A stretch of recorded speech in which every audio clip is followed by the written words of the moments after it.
Hello everyone, it is Gamers Fate's Blazing Conqueror here with a discussion video on Vanguard GZ. On my left I have the poster for the logo for the season, and on my right I have the promotional video with Kazuma,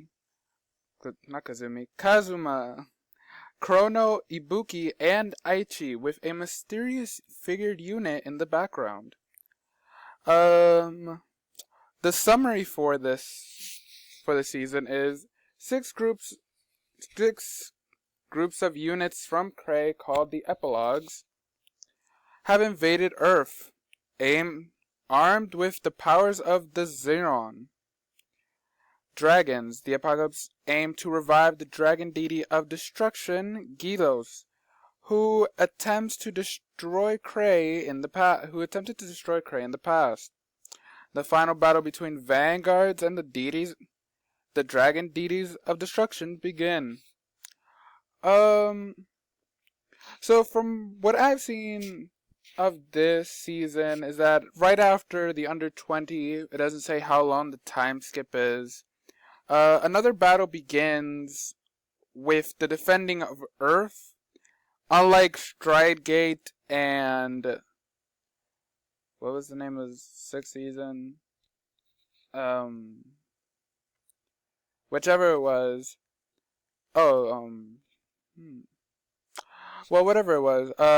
This will be like its own thing. Probably will be a little time skip. The main characters are Chrono Sendo, Kazumi Shoji, Ibuki Kazu. I always forget how to pronounce his name. And Aichi Sendo. I'm not gonna lie here. I am kind of happy they removed Tokoha and Shion from this list. Although Tokoha and Shion are supposed to be the main cast, I'm kind of glad they're no longer main characters. And another thing I'm kind of glad is that they diminished the number of main characters from Next. In Next there was 9 main characters, and in Z there's now 4, which I'm pretty proud of, and I'm very happy that Aichi Sendo actually gets to come back as a main character, because Aichi, when he came back in Next, barely did anything but fight Chrono, did some minor things in the background, and supplied Chrono with his GB8. But that was pretty much it, and I'm glad he has a bigger role in this season after his long-awaited time to get his screen time. For my thoughts on Chrono is the main protagonist for G in general, so it's natural that he came in. Ibuki as a main character isn't really a surprise after seeing the extra booster set and the trial deck Messiah's finally got.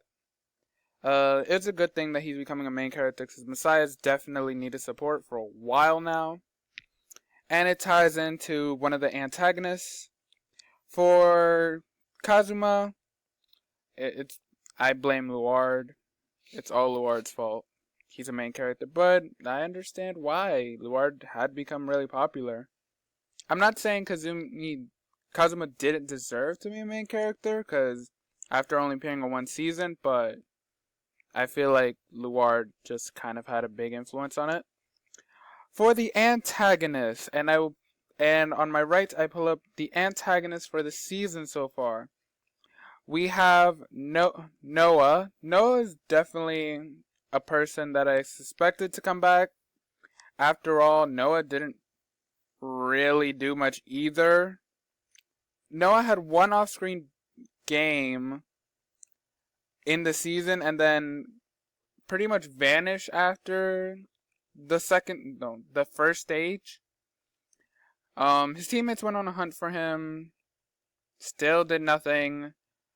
He was mentioned, then last time he reappeared was when he tried to diff ride God damn it. Claret Swords Vanguard, and that scene was extremely overpowered for no reason. For Satori, I believe I'm pronouncing it right. I definitely saw him coming back as an antagonist. He had a lot of flaws throughout the season. I feel like he still had a lot of room to develop that he still needed. And most likely more Blade Master support will come out due to the fact that although Cohen did come out, Blade Master still needs another Stride, pretty much. And another thing for Noah is Chaos support is coming out, so I see why Noah's coming out. Wakamizu was definitely a big shock to me when I found him out. We have not seen Wakamizu or glimpse nor hair of him during Next. And the fact that he is coming back to G, I don't know how I feel about that. Because one of our other antagonists is Ghidorah, the Queen of Mega Colony, which I believe is this girl with the scarf and the witch-like appearance. Throughout the anime, Darkface has moved on from one of the dog trainers to Satori, Wakamizu being the main Darkface character. And then now we have this Queen of Mega Colony, and it's surprising to see that she is known as the Queen, but she won't be using the main new unit as her figure. Mega Colony definitely support. I guess Dark Device needs more support. A new Darkface grade 3 and 4 is definitely needed. Since it is confirmed that Mega Colony is getting support soon in their own booster, either a technical booster set with Neo Nectar and Great Nature. On to the guy in the center, the creepy looking guy. Evil God Bishop Galanish. Out of all the characters here, I do recognize only 3 of them, and the girl, the one in the center, and the big guy who looks like he is from the sea are the 3 new ones. I kind of do suspect that the one in between them is this evil bishop, because he just seems the one who fits Nubatama the best. For the girl, it says Queen of Mega Colony, and she's the only girl I see here, so it makes sense. And as for our Aquaforce player, meaning Jamie probably won't be coming back for the season, unless this guy is showing off a new grade 3. Jamie probably won't be coming back, and this guy probably will be showing off new Savas, perhaps. Me and my brother were talking about it, and then we just kept wondering, oh, how is Jamie gonna be brought back to the anime? What's Jamie gonna do? Because Jamie didn't really do much anyway. Basically, throughout the season of G, Jamie has not really faced a main antagonist or helped to fight a main antagonist in his own way. Like, compare it to probably, let me see, who can I compare it to? Everyone who fought in Stridegate. In Stridegate, Jamie was there just to help with training. That's all he did. If you compare it to even Arm joined Chrono's team and she fought to get Luna back. Ibuki fought to help defeat Ryuzu. Yeah, Ryuzu, right? But Jamie in himself hasn't really had has had an antagonist to beat. So it makes sense if somebody else shows off the Sabbath support, just like Satori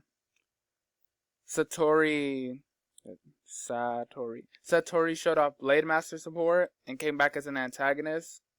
although Mamoru did have one fight and he has helped with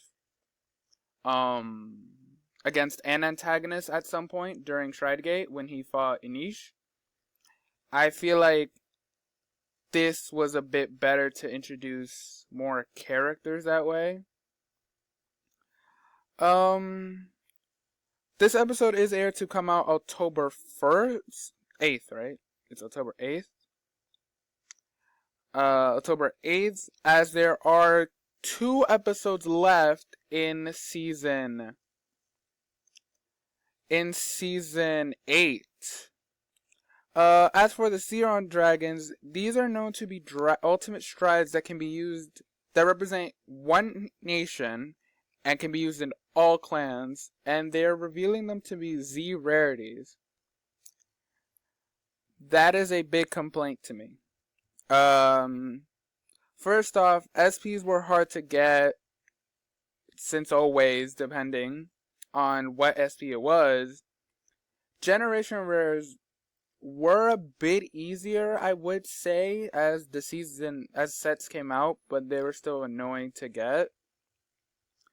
And for bringing in a new rarity, just like they did with Legion rares, is a bit iffy. So let me talk about each of the dragons. For the first one, we have the Dragon Empire's dragon, Zeroth Dragon of Inferno, Darumaka. Sounds like a Pokemon's name. Although his abilities have not been revealed, he is known to be an ultimate stride that can be used in all clans of Dragon Empire. When I first saw this on the cover, I thought, oh, Kagero's is getting an overpowered stride, and now I have to find a way to counter them because my friend uses Blade Master, or most of Kagero anyway. And I had to find a way to counter it. So as soon as I found out it was an ultimate stride, I was very happy because I'm a fan of fire, even though I use Norakami myself.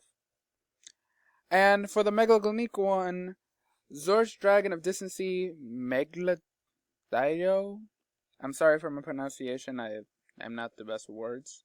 I don't think a lot of people are anyway. Although Zis's abilities are unknown, it is from the Megalonika clan, the Megalonika nation, and used for all clans in the Megalonika. I wonder how this will actually turn out. Like, will any of the good characters be able to get any of these dragons from the antagonists and probably use them themselves? I'm just very curious to see how this will turn out. Although the set does come out in Japan, the set comes out in Japan November 17th, 2007. And the anime does start on October 8th? Like in 2 weeks? We will very much see a lot of glimpses of what these dragons can do beforehand, which is what we really want, because we usually get our stuff beforehand.